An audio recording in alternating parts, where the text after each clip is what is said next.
दोस्तों आज हम इस वीडियो में देखने वाले हैं 300 से प्लस व्यूज लाने वाले भोजपुरी गाने के बारे में। वह कौन कौन सा सॉन्ग है जिन्होंने यूट्यूब पे 300 मिलियन के प्लस व्यूज लाए हैं, और इस वीडियो में हम यह भी जानेंगे इस सॉन्ग को किस सिंगर ने गाए हैं। 300 से प्लस व्यूज लाने वाले टोटल 12 सिंगर हैं जिनका गाने 300 मिलियन के प्लस व्यूज लाए हैं, तो वीडियो में लास्ट तक बने रहें।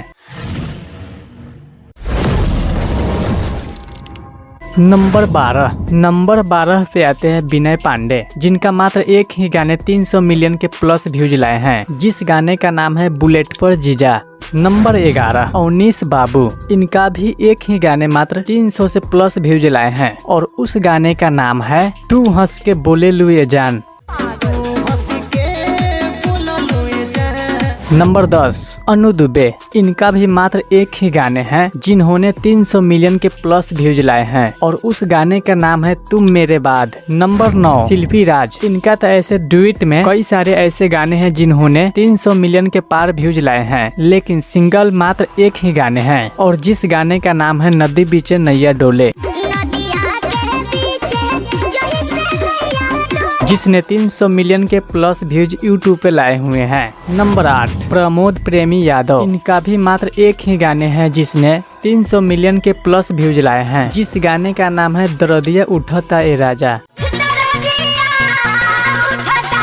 नंबर 7 अक्षरा सिंह, इनका भी मात्र एक ही गाने हैं जो 300 के प्लस व्यूज लाए हैं, जिस गाने का नाम है इधर आने का नहीं। तो सुन, हम बुलाई पे नहीं किए, इधर आने का नहीं। नंबर 6 प्रदीप आर पांडे उर्फ चिंटू पांडे, चिंटू काफी कम गाना गाते हैं, लेकिन फिर भी इनका एक गाने हैं जो 300 के प्लस व्यूज यूट्यूब पे लाए हुए हैं, और उस गाने का नाम है पांडे जी का बेटा हूँ। नंबर 5 राकेश मिश्रा, इनका भी मात्र एक ही गाने हैं जिनका 300 से ज्यादा व्यूज यूट्यूब पे मिला हुआ है, और उस गाने का नाम है राजा तनी जाई न बहरिया। नंबर 4 अंकुश और राजा, इनका एक नहीं बल्कि दो गाने हैं जिन्होंने 300 मिलियन से प्लस व्यूज लाए हैं। नंबर 1 है कुंवारे में गंगा नहैले बानी, और नंबर 2 है लाखों है दीवाने।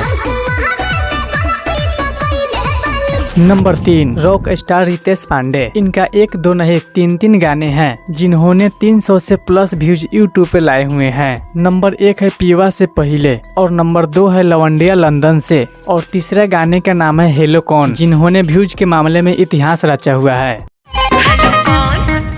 Number 2 power star Pawan Singh, इनका भी मात्र 3 ही ऐसे गाने हैं जिन्होंने 300 के प्लस व्यूज यूट्यूब पे लाए हुए हैं। नंबर 1 है राते दिया बुता के, नंबर 2 है छलकत हमरो जवनिया, और नंबर 3 है पुदीना ए हसीना। नंबर 1 दोस्तों, नंबर 1 जानने से पहले आपसे एक छोटा सा रिक्वेस्ट है, अगर हमारे इस चैनल पे नए हैं तो हमारे इस चैनल को सब्सक्राइब जरूर करें, और उसी के साथ बेल आइकन दबाकर ऑल पर क्लिक करें। नंबर 1 है ट्रेंडिंग स्टार खेसारी लाल यादव, इनका 1 2 नहीं बल्कि टोटल 9 गाने हैं जिसने यूट्यूब पे 300 मिलियन से प्लस व्यूज पाए हुए हैं। नंबर 1 नथुनिया, नंबर 2 कोको कोला, नंबर 3 लहंगा लखनऊआ, नंबर 4 मर्द बमौगा, नंबर 5 पागल बनेबे कारे पतर की, नंबर 6 ऊ भुला गईले, नंबर 7 भतीजवा के मौसी जिंदाबाद, नंबर 8 सज के संवर के, और नंबर 9 कूलर कुर्ती।